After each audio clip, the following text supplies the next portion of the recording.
Hi, this is Ricky Lyles from I'mAboutTo.com. Here's a video about creating a quantitative survey in Google Forms.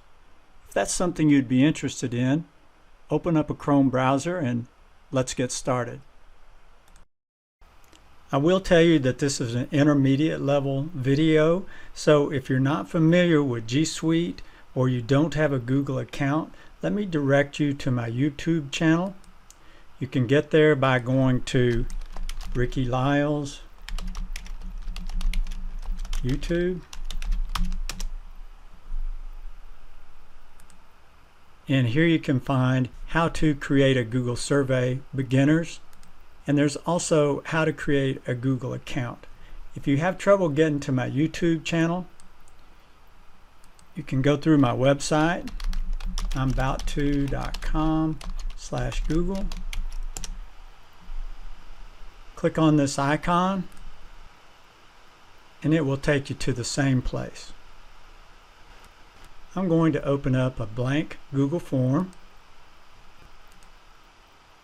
I'm not going to use a template. I'm going to open a blank one. Before we start filling the form out, let's talk about the controls. Over here on the More button, you can undo, make a copy, print, a few other things that might be of interest to you. Send, we're going to do that once the form's complete. Settings, the setting we're interested in on this one is limit to one response. We want to make sure that's blank for now. We'll go back and check that box before we send out the survey. Preview, we'll look at that in just a moment. Themes, coloration of the form,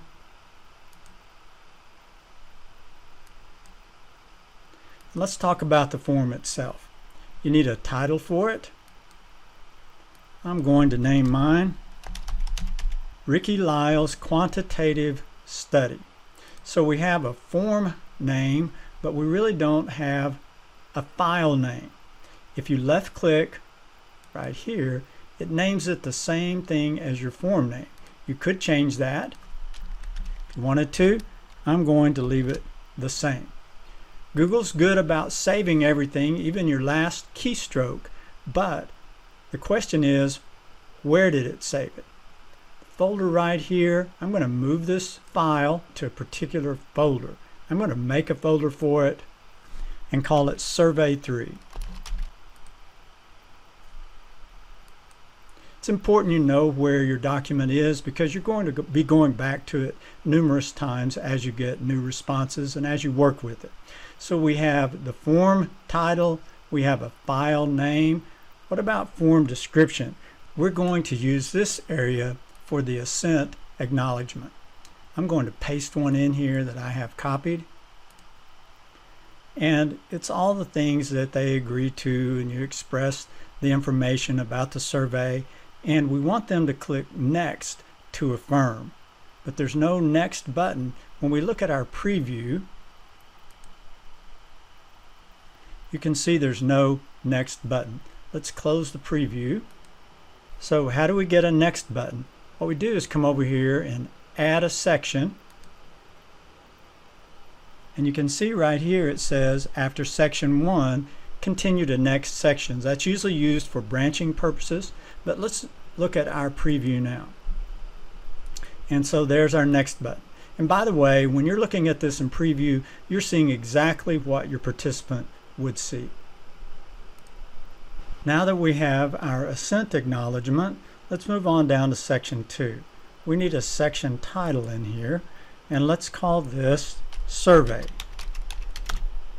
Now let's see what it takes to enter questions. On the little plus sign right here, we're going to add a question. Before we enter any questions, let's talk about survey preparation. Let me make some recommendations to you here. Be sure that you know your hypothesis. Be sure you have your variables identified, both the independent and the dependent. And as you begin to create questions, consider your audience.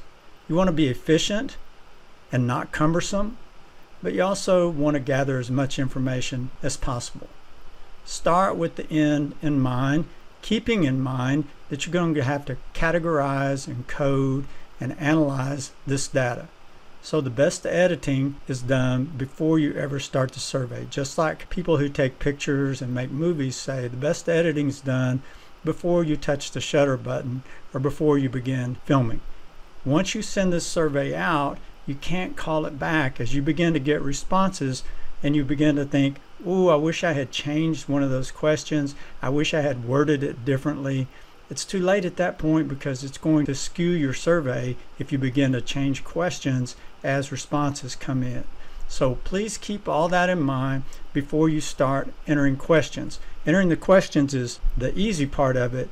Getting the right questions is the difficult part. Let's look at 3 different types of questions you might want on your survey. Number 1 is multiple choice. That's kind of a default there. Here's how you look at the different question types with this pick arrow. Multiple choice is what I believe you'd be interested in. Drop down, linear scale. Some of those others might fit, but those are the 3. Let's do a multiple choice one. The first multiple choice question, or directive rather, is please indicate your gender. And I'm going to hit enter here, and it intuitively put female in there. I recommend you make this M and F or F and M. It works better with the analytics. Let's talk about the items down here in the bottom right. You have another ellipsis here. You could add a description. You could do some branching. This is usually for a quiz, shuffle the order options. You want to make your questions required.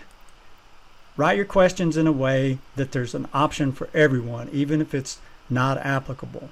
That way, your participant will have to answer all the questions before they submit their survey. You could delete the question, and you could duplicate it or copy it. Let's add another question. The next question type is a drop-down, and that question is, how old were you when you received your teacher's certification? In the original survey that this survey was patterned after, I used an age range.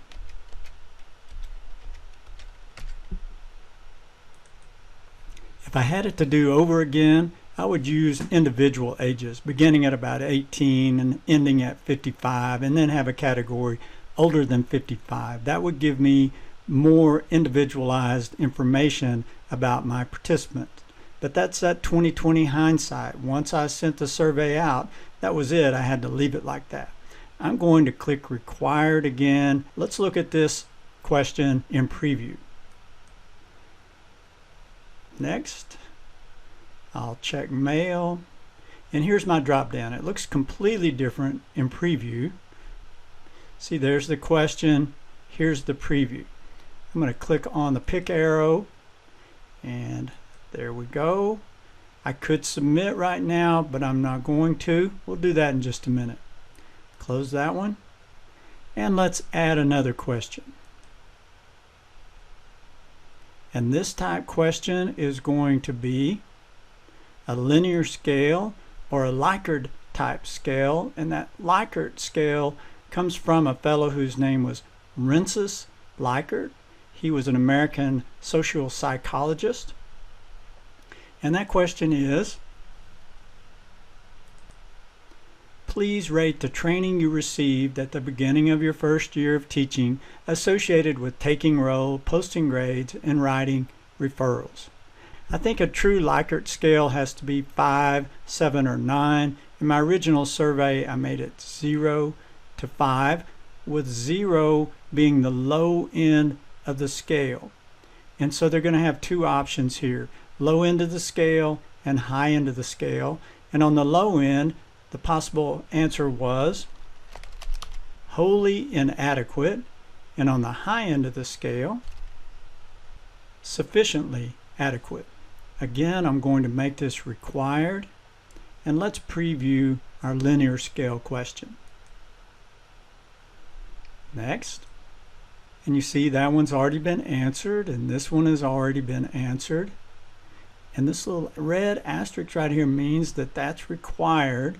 And so here would be my answer to that. And this time I am going to submit this. You can test your survey as you go along by looking at the preview and submitting. And I'm going to do that just to show you how it works. So it's been submitted, and remember, we did not limit to one response, so you could submit another response if you would like. I'm going to close our preview, and now you see on our working copy here we have one response. And before you send out your survey, you want to be sure and go in.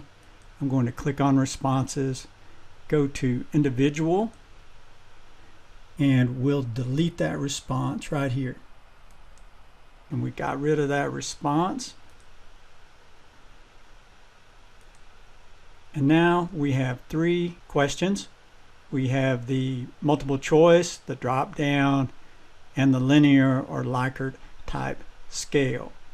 There's 17 questions associated with this survey.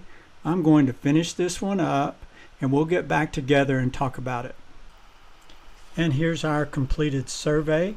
We've got 17 questions, 3 types of question, multiple choice, drop down, and linear scale or Likert type scale. Before we talk about disseminating it though, and this is important to remember, in our settings we need to go change the limit to 1 response. Otherwise you would allow participants to make multiple responses and it might skew your results. Well, let's talk about disseminating it. We'll need to go to the send button. If you don't have email addresses, you're likely going to need to use the link here. Get the link to this survey. You could put it in a website or into a broad general email, something like that. We're going to look at how you would just send it by email. I have a couple of addresses just for illustration purposes. And we're going to leave these boxes unchecked and we're going to send it. Now let's go to an email account and there it is. Let's open it and see what it looks like. Inviting you to fill out a form. Fill out the form. There's our acknowledgement. And we can start filling it out. I left this next to the last question unanswered. Let's see what happens when I click submit. It's a required question.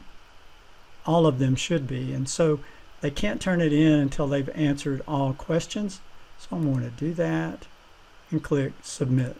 And there we have it. Your response has been recorded. Now if I go back to that email, here it is, and I'm going to fill out the form, and it tells me you've already responded. So that's the importance of clicking that box over here of limit to 1 response. Let's see what the survey would look like on a mobile device. Here's that email on an iPhone. Let's open it up. There's our acknowledgement. We can start filling this out. Works pretty well on a mobile device. I intentionally left this last question blank, so let's try and submit. See, it's required as well. And I'm going to submit, and there we go. And we're back at our survey, and you can see now we have 2 responses. Rather than look at those 2 artificial responses, let's look at an actual survey, the same one that is completed here, where I got some responses back. Here's that survey. You can see there were 13 responses. We'll click on responses, see what our options are. There's summary. We'll look at that in a minute. You can look at it by question, or you can look at it by individual. And if you get a response back that you think is skewing your survey, you can delete that response right here. Let's look at our summary. Google does a pretty good job of analyzing the data, shows the responses and the percentages, creates pie charts and also bar graphs. But they've only done part of the analysis. You're still going to have to categorize and code and come up with some more charts and graphs. Analytics is another thing, and Google provides for that. Google Forms does. And what you can do right up here is export this to Google Sheets, and we'll do that. Then from that point you can begin to analyze the data further. That's another video for another day, and in fact I have created that video, and if you'd like to go out to my YouTube channel at Ricky Lyles YouTube, you can find that video there, and here it is, Google Survey Data Analysis. That video will show you how to export that data and come up with other charts and graphs. And if you have trouble getting to my YouTube channel that way, you can always go out to imaboutto.com Google and access those videos that way. That concludes this video on how to create a survey in Google Forms. If you have any questions or comments, please leave those on my YouTube channel. I hope you got something out of the video, and thanks for watching.